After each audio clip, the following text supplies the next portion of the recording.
This is the new Ford Mondeo Vignale. And if you're wondering what exactly Vignale is, it's not a trim level in the same way that Titanium and Zetec is, it's a whole premium sub-brand. So you can think of the normal Mondeo as being like these standard Sainsbury's cherry tomatoes, whereas the Vignale is like these taste the difference tomatoes. As a result, it does cost a bit more than the Mondeo. So the normal Mondeo starts from £20,000, whereas the Vignale starts from £30,000, and it's actually like for like about £3 more than the titanium version of the Mondeo. Don't worry though, if you click it there to go to carwow.co.uk, you can save over £2,000 on a brand new Ford Mondeo Vignale. Now, the Vignale is set apart from lesser Mondeos by things like a unique grille design. There's chrome trim about the place. You get quilted leather and there's piping as well. There's even leather up here on the dash in a Mondeo. I mean, that's unusual. And all this is supposed to represent Italian chic because Vignale was an Italian coach builder and Ford bought it along with the Ghia brand name back in 1972. And as you imagine, this car is fully loaded. So I've got 10-way electric adjustability on my seat. I've also got keyless go. There's just 4 paint schemes and you've got a 12-speaker stereo. You do still have the same infotainment system that you get on the normal Mondeo, but when you turn it on, it says Vignale. Or if you're British, you might just read that as Vignale. And the thing is, this infotainment system is just the same, like I said, as on the normal Mondeo, which means it's not very good to use. And if you click it there, you can see for yourself by watching our in-depth infotainment video review. Now, other than that though, I can't complain about the car storage because the Mondeo and the Vignale, obviously, are very practical with loads of cubby spaces about the place. As for the back seats, well, the Vignale is like a Mondeo because it is, in fact, a Mondeo. We all know that. And so, got lots of knee room. The problem with this saloon though is headroom. Now I'm actually okay, but taller people might be a bit annoyed by the way the roof curves in at the side and they might end up brushing the head on the roof a little bit. Middle seat isn't too bad. It's quite big and wide and there isn't too much of a hump in the floor. So if you move across, there is space and there's lots of room for everyone's feet.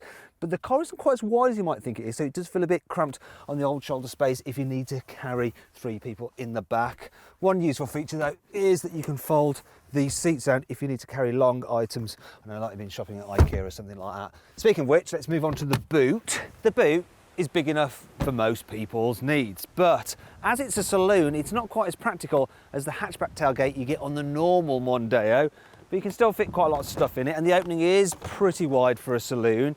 And yeah, you can store a little bit of extra stuff underneath this false floor and you've got a space saver spare wheel. The only thing is that this trim, look at that, that doesn't feel particularly, oh gosh, premium, does it?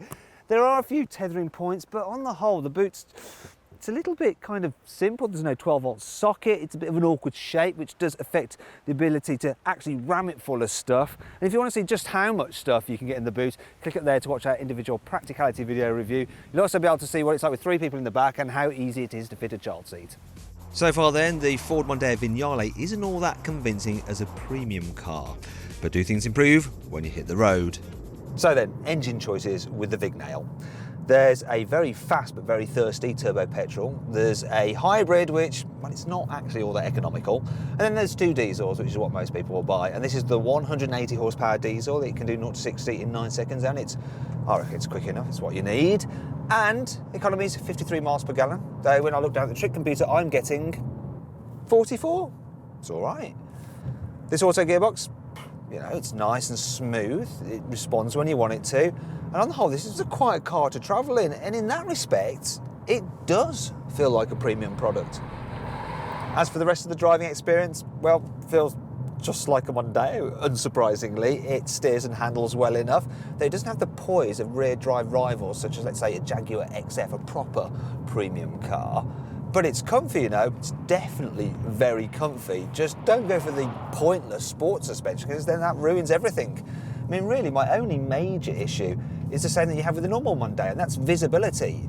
I mean, there's not obvious blind spots, but it's the fact that you just can't quite tell where the corners of the car are, so that when you're navigating in down, it's a little bit tough. You're a little bit concerned that you might scratch your more expensive Vignale paint. And you can see for yourself by clicking it there to join me for a 360-degree passenger ride video.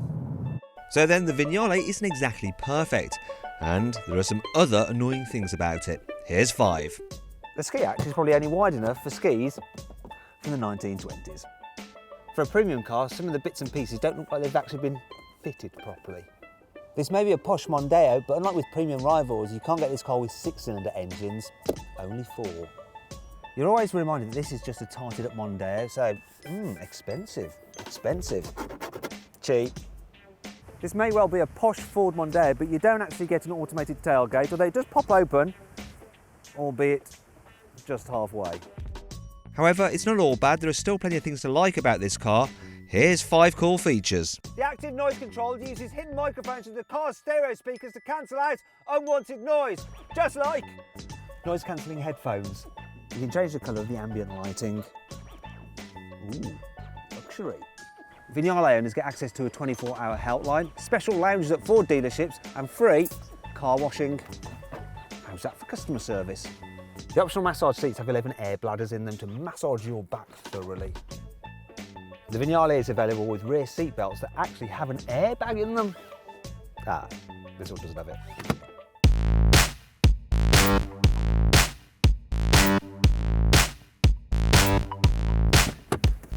Now, if you click it there, you can get more information and find out the best deal you can get on a new Ford Mondeo Vignale at carwow.co.uk. So, this particular car, my verdict. Should you avoid it? Should you consider it? Should you shortlist it? Or should you just go right ahead and buy it? Well, I reckon you should avoid the Vignale. You may as well just save yourself some cash and get the normal Ford Mondeo Titanium. Thanks for watching. If you enjoyed this video, please like it, share it and subscribe to our channel. And if you click over there, you can watch our detailed practicality, infotainment and 360-degree passenger ride video for the Ford Mondeo Vignale. Now, despite the Easter egg in this video, it was the picture of Mr. Alfredo Vignale on the iPad. That's who the old guy was. I know, it was a bit weird, wasn't it?